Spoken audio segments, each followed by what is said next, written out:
we love to suffer, especially in this country. Like the culture of suffering. Let's hustle and sacrifice our whole lives. And then when we're 70 and falling apart, we'll do this thing called retirement. We might do some fun things. Welcome to Monday Mornings with Michelle, the new business podcast. Whether you're kicking off your day or kickstarting your business, Michelle is going to kick your ass into next week with the essential fours: strategy, systems, support, and state of mind. Now, welcome to center stage, Michelle Nedelec. Hey there, peeps. This is Michelle Nedelec, and I'm super glad that you're here with us today because I am here with the most hilarious and amazing guest, Max. Max, thank you so much for being here today. I'm excited. Awesome. It's a good start.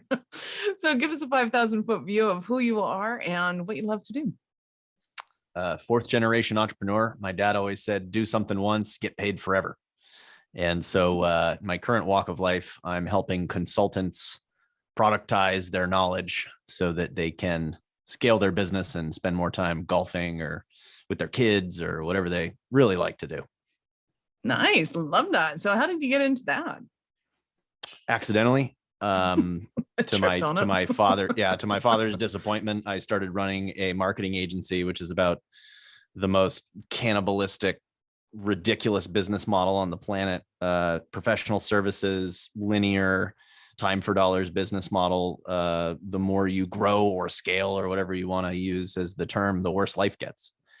And so I had to experience that to realize that, my dad was serious when he said digital, scalable, residual, do something once, get paid forever. But I discovered strategy, or the selling of knowledge instead of the selling of doing things or labor or deliverables. And it was a whole new world. I was able to charge prices I never dreamed of. So it played by a totally different set of rules. That was number one. I found strategy and selling knowledge. And then not too long after that, I had the opportunity to package up that body of knowledge and license it to others. They were allowed to pay me to use my body of knowledge.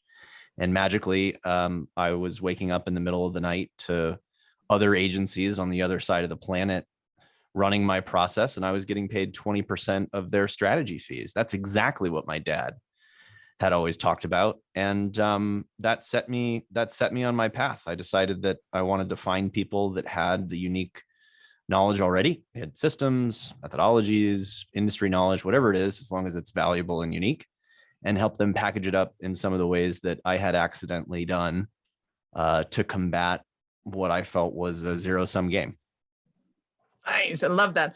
Totally going to be listening to you because I've done the exact antithesis of what you're talking about. I went from a scalable business that we taught people how to do it, and I got paid royalties on it, down into a one-on-one coaching scenario, down into a marketing agency that is now totally non-scalable. It's interesting. But that's where you figure out what you're really made of. It's like right. Like a video game that you can't win and just pisses you off. Like if you want to get hard, you run a marketing agency. Right. And I've seen one of my favorite memes on Facebook, just have to tell you this, is it was kind of a spoof on, obviously you'll see it. He goes, 10 years ago, I ran a digital ad agency. Today, I'm going insane. I'm overwhelmed. I hate my clients. I hate my life, and I'm ready to jump off a bridge. Come see how I did it. I thought that was hilarious. So we are not going to go that route today. Today, we're going to go a different route. So tell me more about, how do you take somebody that's, maybe bricks and mortar, maybe they're professional services, and they're going like, what are you talking about? How do I productize our offerings? Yeah, productize is an unnecessary big word, but I had to pick one. It was a good one. So right, wrong, or indifferent, I'm using the word productize. Look, all I mean is steps and things. Professional service providers have a tendency to be dragged around by their client base, and they're just yes men and women. They're, oh yes sir, I'll do that for you. What is it exactly? How high? You say jump, I say how high. Mm-hmm. You have to treat a service like you would a product. Nike wouldn't be running around going, wait, how do you want us to make that shoe? And okay, well, we'll spend this amount of time today and this amount of time tomorrow. No, there is a system. You do the same things every time, or you go through the same steps every time. And there are templates. You use the same things every time. And that's all I mean by productize. It's more of a mindset of I will be able to set the same expectations every time, deliver the same things every time in the same timeline and with the same amount of effort. Nice. So take me through the journey. Yeah, pick an industry, any industry, of kind of how somebody would go from that hourly rate and going, oh, but the industry charges this. But any lawyer, there's a ton of them out there that charge by the hour and think that they have to because that's industry standard. Yeah, I mean, I think everyone out there have these limiting beliefs based on industry standards. Like for some reason, we as human beings determine what is possible by looking at our peers. And I apologize for that. I don't know why. I can't help you with that. So what I would say, like even before taking any of my advice, is to develop a habit of talking to people that are doing things differently. Like the greatest thing I did was I started a podcast 7 years ago. And I said I was going to talk because when I decided I wanted to help people, big word, productize. That's not a class in school. So I went out and I found people that had taken their knowledge and packaged it up and created different types of revenue streams with it. And 7 years later, I can tell you anything is possible. You can sell anything to anyone for any price 1 out of 5 times. Wow, let that one sink in.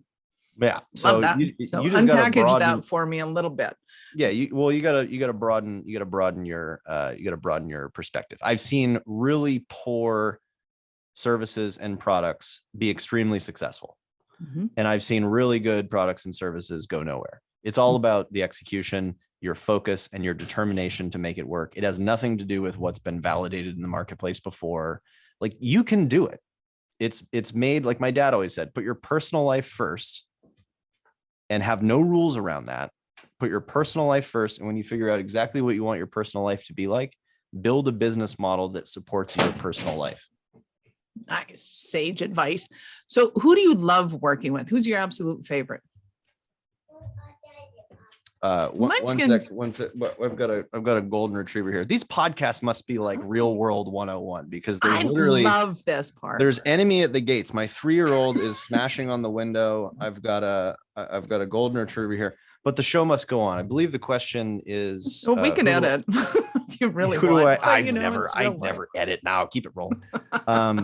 Who do I enjoy working with the most? Who's your favorite? So you can, I get it. You can totally take any business and go, hey, you're an engineer. Let's go productize this thing. Yeah. Or should I say package? Because I think package might be a more relatable term in that we want to take you from an hourly thing of, hey, I'm going to get paid by the hour to do this thing to, hey, if you want this thing done with these extra bonuses, we can make this is how much I charge for it, and so be it. Look, it's all about, so price premiums exist when you have something that is valuable and difficult to replace.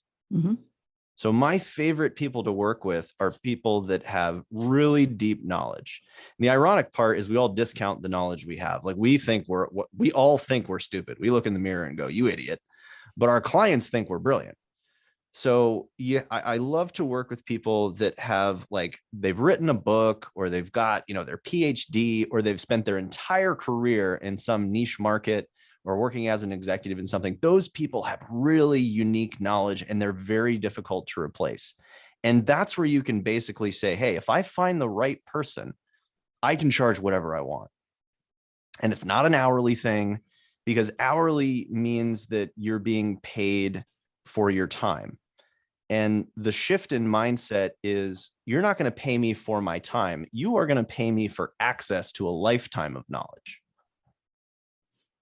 Now that's priceless. We're just going to put a price tag on it and go from there. Nice. Love that. So I'm going to, I just got 7 questions to ask you, but first off, I'd like to ask you to give us an example of one of your Cinderella stories of one of your clients. Yeah, I mean, a real simple story. I was talking, like, I'll use an agency owner. I mean, commercially, I'm focused on agencies, but working with people in biotechnology, leadership coaching, psychology, to anybody selling knowledge, right? But a common case, like this is probably the most common, is somebody's being price chopped Dave, I think was his name, and he's just being price chopped. He's a brilliant guy. He's being price chopped. He's selling the end. He's selling the end deliverable, something that's highly commoditized. I think it was content. Yeah, it was content marketing. And all you got to do is look at your sales process, because I find that most people are giving away that most unique and difficult to replace thing in the sales process. It's their proposal. What most people do to create a proposal for professional services is they analyze someone's business challenges. They come up with a tailored solution and a timeline for implementation. That's strategy. That's a plan. That's your indispensable knowledge. So I just said, hey, why don't you slap a $5,000 price tag on that? And he came back 2 weeks later. He says, I've sold 4 workshops and now I'm charging $15,000. Changed his life. Didn't have to work with me. Didn't have to pay me a cent. Just a single little mindset change. And once you do it, you're cured for life. Before you do it, you've got limiting beliefs out the wazoo. Oh, no one's going to pay me for just my knowledge. I have to do the work. I'm going to be exposed as a fraud. Like, I've heard it all. But you know what?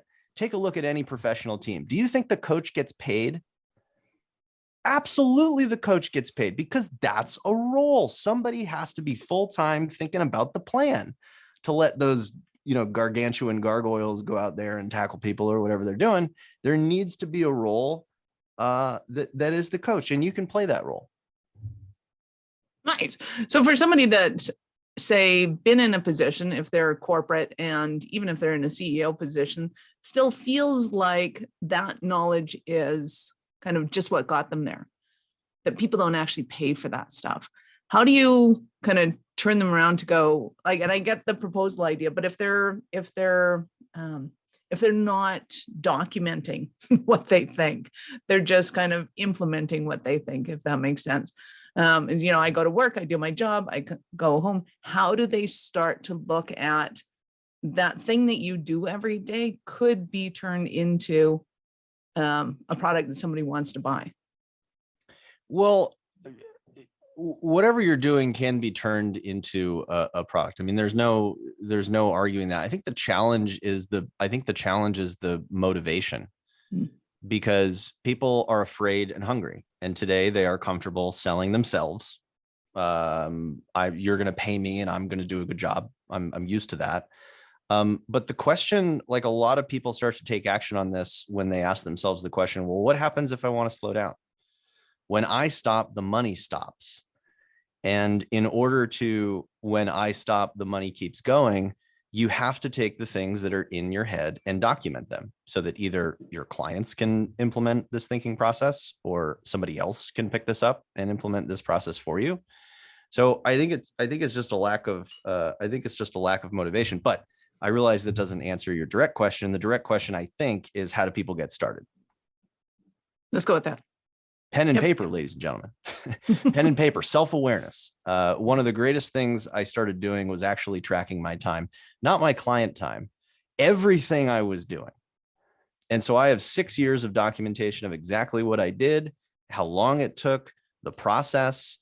So it's just about writing it down. Now, that sounds like a lot of work. It is a lot of work. I'm not saying this is easy. I'm saying it's the only option. And you know what? The best thing you can do is hire a product manager. I can tell someone is doing really good if they run a professional services company and they have a senior title product manager.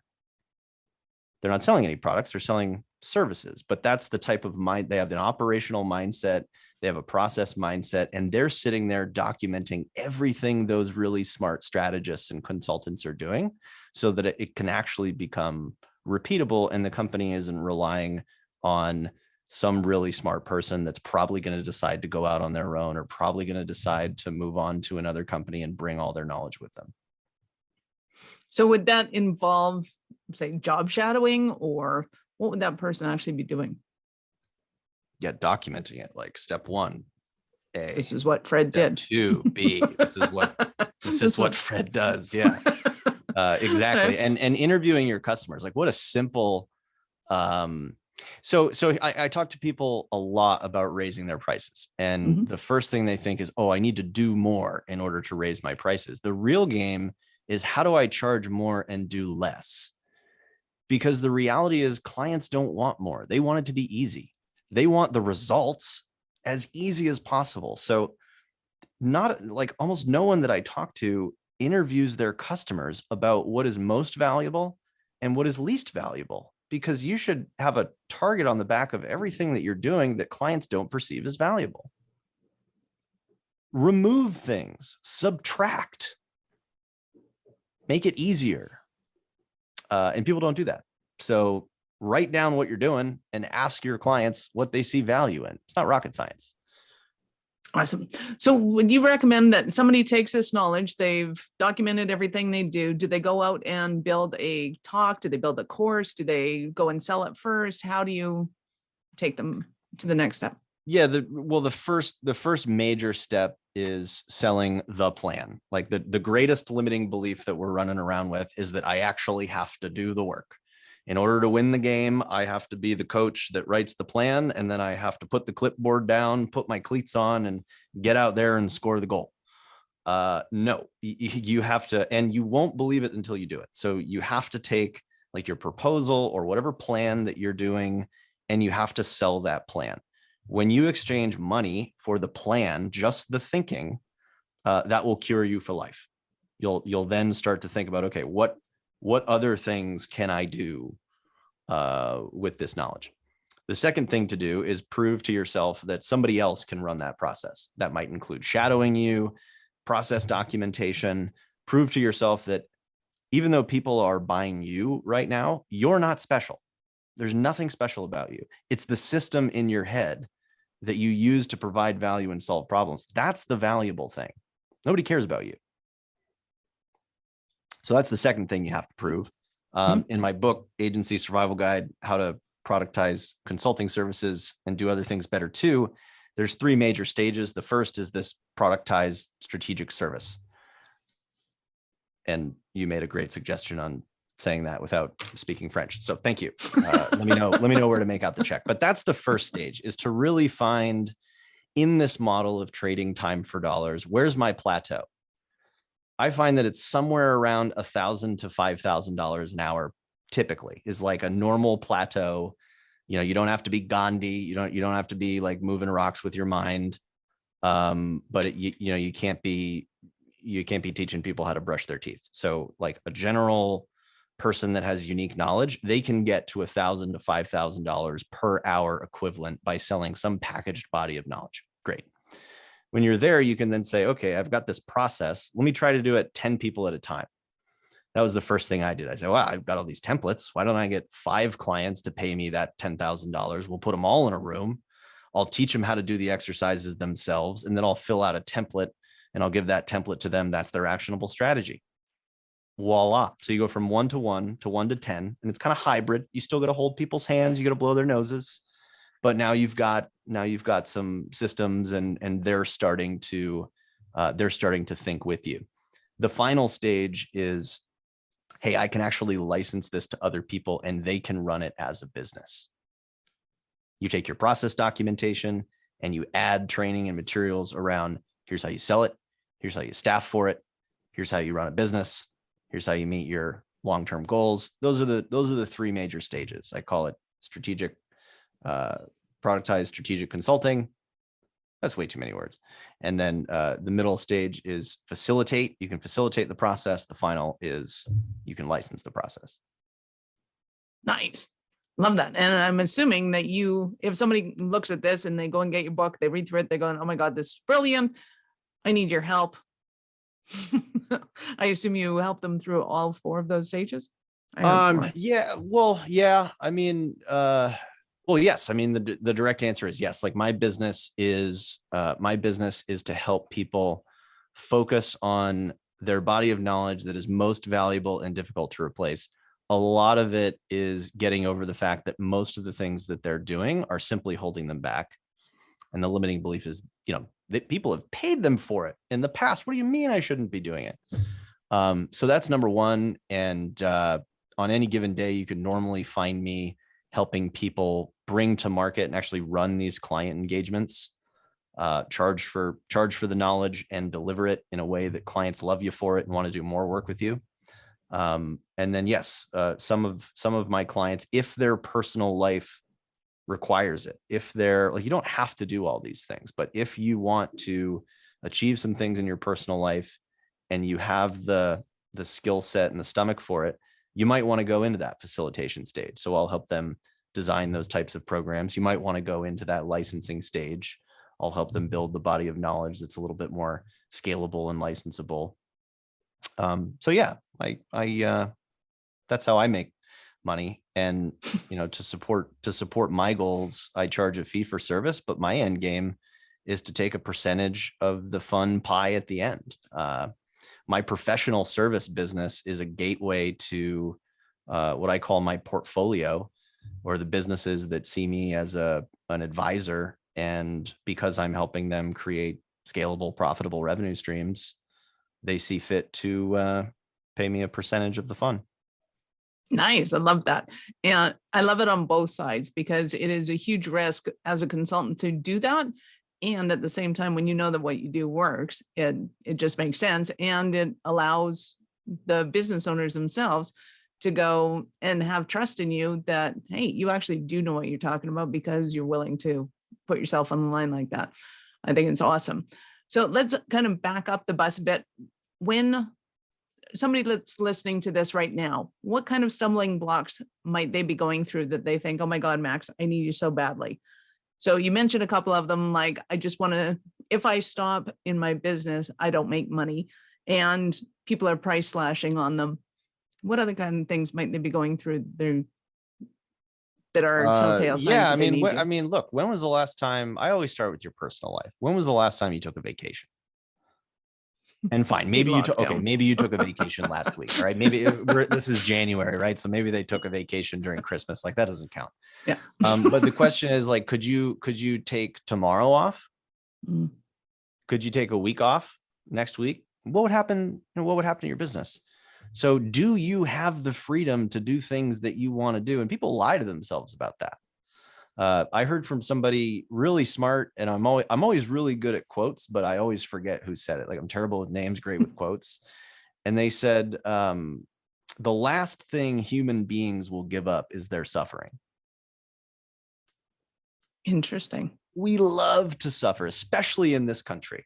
Like, the culture of suffering. Let's hustle and sacrifice our whole lives. And then when we're 70 and falling apart, we'll do this thing called retirement. We might do some fun things. Wheel me around the golf course. Like, I don't identify with that. What was the question? What stumbling blocks might somebody have right now that they're thinking, oh my God, Max, I need you so badly? Yeah, your personal life sucks. Like, it just sucks. Just like let's agree that your personal life sucks. Some guy invented the 5-day work week to control people in factories. Like, there are no rules anymore. COVID taught us that there are no rules, and we're all magically exposed to that. Now the question is, what do we do? So number one, your personal life sucks. The people that are successful have all the clients they can handle, right? The people that have something that other people really value, and the people that have the most opportunity, they might be sitting there going, well, I got all the business I want. But a lot of them eventually go, well, wait a minute, I have all the clients I can take on, but I'm still not fulfilled. I don't have the time to, do things that I want to do. I'm working with a lot of people that I don't like or don't appreciate me. And that's a tough, spot to be. Like, I knew I was stuck when I was hitting all of my goals. And when I hit all of my goals, my life got worse. And so you're stuck. You're like, well, I have the wrong goals then. Like, I'm totally, and you're totally backwards, and you just feel like, why am I here? What is my purpose in life? You question everything. And so those are the people that should, think, hey, maybe there's another way to help people and make money in a way where if I disappear, the money keeps coming. Nice. Love that. And would you say that this is kind of having an evergreen system set up, or is there something more to it than? It doesn't have to be. An evergreen. So you mean like Like an you put it, online you make class a or course, something? you put it up, you sell it. Yeah, that's become, like the cliche. That's what immediately where people go, because like, I don't know, a few years ago, everyone on Facebook decided that they were going to make a course, and now like you can't get away from it. So that's definitely like the cliche thing that everyone's mind goes to. That works well for some audiences, but it's not a one size fits all. So Why would people call me on the phone? I Who don't does know, that? way to get a hold of It's you. actually a client of mine. I'll call you back. What the hell are you doing? Damn, clients get in the way of doing work. I'm telling you. Yeah. But What were we talking about? Oh, as opposed to just an evergreen. So putting a yeah, course up yeah. and doing it. So, What other kind of options do they have? well, a good a buddy of mine, brilliant professional services consultant, David Baker, wrote the book The Business of Expertise. He talks about charging enough so you don't have to work all the time. So the idea of I'm going to take 3 months off this year. Mhm. I don't have a course. I don't have a course because I have an executive business owner audience. Have you ever told an executive business owner to take a course on their own and do things on their own? You go about 0 to 0 right away. Like, you're not going to get anything done. These Exactly. courses are for like, happy-go-lucky, fresh out of school. Like, People have a lot of time and no money. yeah, and like a lot of optimism, right? Yeah. And they're willing to pay the $100 and they love the community. Fine, they need that. But if you have an executive audience, there's no such thing as hands off. That's a chapter in my book. So if I want to take 3 months off, I got options. I could charge 3 times as much during the time that I am working. And that means that I have all the money I need for the 3 months. So there's different ways to skin that cat. Where did that expression come from? I want to know. I'm not going to ask you right now because I don't want the visual. Probably in the same room with the people from Reese's that invented "There's no wrong way to eat a Reese's." It was like a secret cliche. Imagine that. What if there was like a secret society of the people that create the cliche terms? I don't know if it could become a cliche if not everybody used it. Imagine walking into that office. It'd be like finding Santa's workshop. That'd be fun. See, now I just took a new twist and I go, okay, I like that one much better. I know that our listeners are going to want to get more from you. Absolutely. So how did they start their journey with you?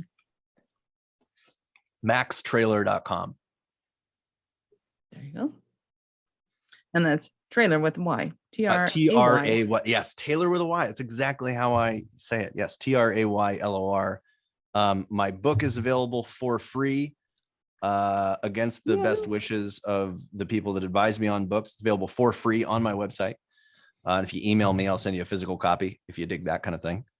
My podcast / video show, Beers with Max, interview a bunch of smart people. You can come to Beers with Max live. I do those almost every month if I'm not playing too much golf. It's a live show. You get to come meet some of the smart people.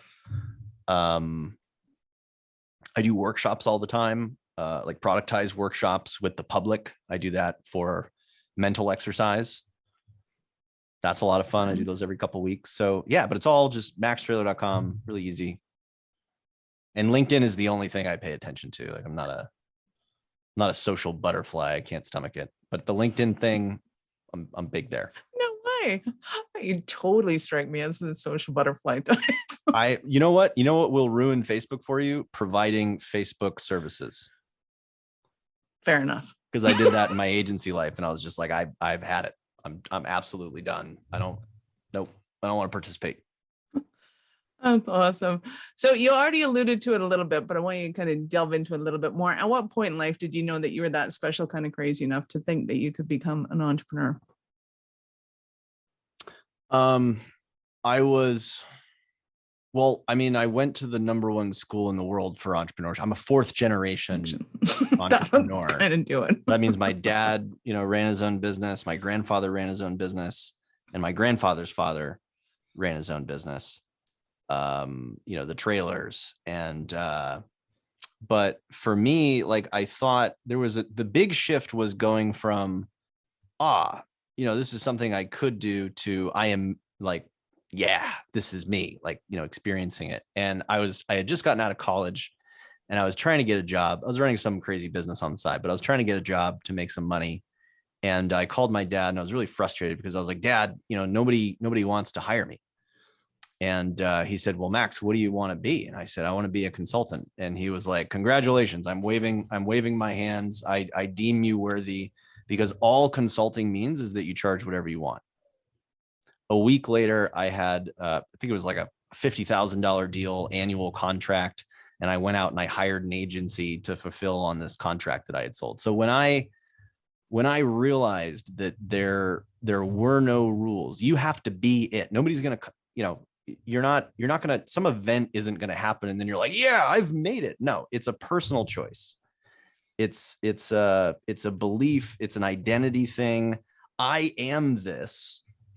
And then the results will come. Where were you 20 years ago when I needed you? In like preschool. Fair enough. How old am I? Yeah. I was playing hockey. Preschool. Okay. Well, no, I wasn't I was trying to figure out how to rent the dog out or something and make money off of it. God, yeah. Actually, I had some interesting gigs in college. Probably my favorite one was cultural consulting in college, because I went to a big school with a foreign population, and I realized that a lot of the courses at my joke of a school for entrepreneurship were based on class participation. Turns out that's actual, parallel to the real world. Just how people feel about you, they'll pay you accordingly. So the grades were based on class participation, and there was a big, Middle Eastern population of women, and their culture, like, you're not allowed to speak up, you're not allowed to participate. So instead of being a tutor on the class material, I could take people that were dumb as rocks and just teach them how to participate and give them a script for how to, I was having them sit in the front of the class and like annoyingly raise their hand. And I realized that they would only call on you twice. And so if you script 2 questions for them, they'll call on you twice, and then you just get 100% class participation. Then you got to email the professor and you got to do the extra time. So that was a very, and you know what? That was a very lucrative business, probably the most lucrative thing I've ever done. I don't know why. Anyway, I digress. That's actually not only quite brilliant, but I can see why people would pay you a lot, because especially if they're wealthy from the Middle East and they've been cultured to do that, they're not going to be able to stand up. They're not going to take that leadership position, which then would have made that entire education process moot and a waste of money. Well, it's where I came up with my theory that for strategy, because that was a strategic service. It was a way to beat the system. And so, I always look at charging for strategy as, first of all, there are no rules, but if you want to have a rule, price it like an insurance policy, or think about it like an insurance policy. So these people were spending $400,000-$500,000 on a college education that was, in a lot of cases, going to go right down the drain because they weren't going to pass. Mm-hmm. So what's it worth to ensure that they are going to pass? 10%, 20%? I was charging ridiculous fees, and the hourly rate was astronomical, because you didn't have to teach them much. It was just a daily briefing on it was a daily briefing on it was a 1-page daily briefing each of their class days. You charge per class. So you got to find areas where people are spending a lot of money for poor results. In areas where people spending a lot of money for poor results, your insurance policy can be very lucrative. Love that. I mean, it's obvious, like no shed, but it also leads to my brain goes, that's brilliant. And I should have known that, which is then why I went, it was obvious, because it's not. people don't really understand what the pain of their clients are, or they'll go into an entrepreneurial venture and go, hey, this is what I'm good at, so I'm going to go and put this stuff out there, as opposed to looking at the market and going, what is the pain of the market? And the best way to find the pain in the market is, where are they spending a ton of money and getting crappy results? My favorite question is, ask somebody that pays you money, why do they pay you? Right. Because you're right. I think we developed this comfort in, I'm good at this. Like, I was really good at building websites, but that has nothing to do with like what I was born to do. That has nothing to do with what people perceive they're paying me for. And so I think we get too bogged down in the things that we've become good at. You can become good at anything. Like, there's smart people out there in your audience. Mm-hmm. But you got to ask the people that pay you money, because those are the only people that matter. Not me, not you, not your peers, not your parents. I can't tell you how many times people say, well, I talked to a business owner in this other area, or like a mentor of mine, and they thought it was a crappy idea. It's like, well, have you asked the people that pay you money what they think? Those are the only, like, we got to be customer folk. Anyway, I get passionate about that. Sorry, I digress. I love that too. But the point is, just ask them why they pay you, and they'll say things that are just so telling. And then you don't have to think about it. You just say, I help my client, make it objective. My best clients say that I help them clarify the vision for their life. My best clients tell me that I'm the reason their business is growing. Awesome. Mic drop. You got it nailed. Awesome. So, Max, thank you so much for being here with us today. I know I could pick your brain for days and weeks, but I won't do that because I know how valuable your time is. Any last words for our peeps or questions I should have asked you? Oh, I've never prepared for that question. Why? Just put your personal life first. Treat yourself. Let this be the year that you put yourself before your clients. Here. Even the dog agrees. Yeah, he's like, yeah. Yeah. Oh yeah. Put your dog ahead. Also give me treats, you stupid human. Awesome. Thank you again, Max. You've been amazing. Thank you, Michelle. This is Michelle Nedlick. Thank you for being here with us today. Be sure to subscribe to our show on your favorite podcast so that we can help you scale your business. We love having you here. Thank you for listening to our show. I'm all about being a resource center for entrepreneurs to give them the information and the support that they need to make it in business. As such, the notes for this show can be found at our website at awarenessstrategies.com/blog. Be sure to subscribe, give us a rating. I like 5 stars personally, and share with your friends.